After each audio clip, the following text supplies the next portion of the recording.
Hello student, welcome to our channel CS engineering Gyan. आज के DBMS के एसक्यूएल के ट्यूटोरियल में हम लोग नेक्स्ट की देखेंगे, यूनिक की। इससे पहले हमने प्राइमरी की देखा है, फॉरेन की आपका देखा है।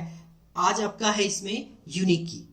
तो unique key just like as a primary key होता है, बट थोड़ा सा इसमें डिफरेंस होता है। तो यूनिक की is a set of one and more than one field, एक या एक से ज्यादा फील्ड को आप कंबाइन करके क्रिएट कर सकते हैं। Column of a table that uniquely identify record in a database table. Database table से आपको डेटा को यूनिकली आइडेंटिफाई करना है, तो उसके लिए आप यूज करते हैं एज अ यूनिक की का।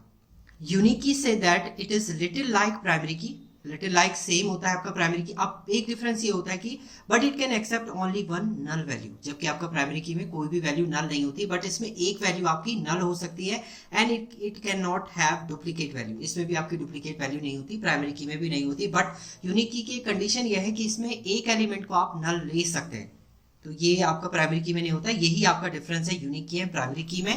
क्रिएट आप वैसे ही करेंगे।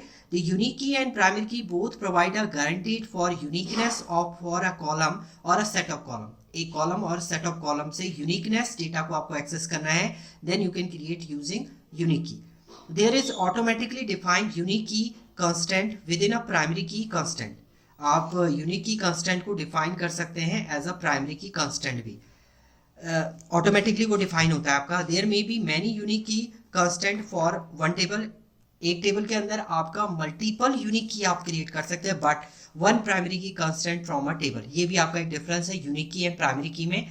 यूनिक की आपकी मल्टीपल हो सकती है एक टेबल के अंदर, बट आपकी प्राइमरी की जो होगी एक टेबल के अंदर केवल एक ही आपकी क्या होगी, प्राइमरी की होगी। ये भी आपका डिफरेंस है। तो दो तीन डिफरेंस हमने यहाँ पर देख लिया कि पहला तो डिफरेंस ये है कि यूनिक की में आपका एक एलिमेंट नल हो सकता है। दूसरा ये है यूनिक की मल्टीपल हो सकते हैं टेबल के अंदर, जबकि आपका प्राइमरी की जो होती है वो आपका एक ही होता है। इसके अलावा जो there is a automatically defined unique key constant, when primary key जब आप क्रिएट करते हैं तो यूनिक की वो ऑटोमेटिकली डिफाइन हो जाता है आपका। आप कैसे क्रिएट करेंगे, सिंटेक्स हम लोग देखते हैं इसका।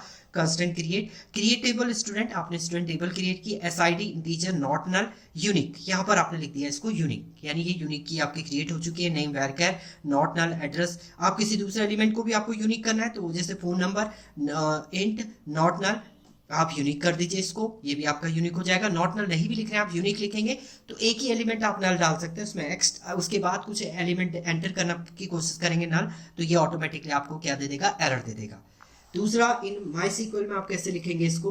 क्रिएट टेबल स्टूडेंट आईडी, पहले आपने पूरी टेबल क्रिएट कर दी। SID integer not null, name varchar not null, address varchar, phone number integer, branch varchar, and unique आपने क्रिएट कर दिया किसको, एसआईडी को।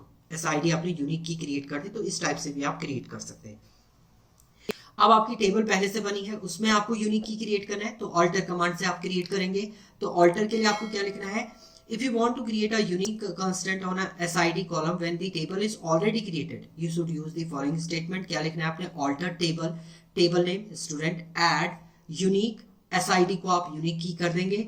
तो इसका मीनिंग है आपकी जो टेबल स्टूडेंट है उसमें SID एक कॉलम है या फील्ड है, उसको आपने क्या कर दिया, यूनिक कर दिया। तो SID एक वैल्यू तो अपना एंटर कर सकते हैं, एंड उसके बाद उसमें क्या होंगी, सारी वैल्यू आपकी यूनिकली आइडेंटिफाई करेंगे, और टेबल को, ये पूरा टेबल को क्या करेगा, यूनिकली आइडेंटिफाई करेगा। तो ये होता है आपका यूनिक की।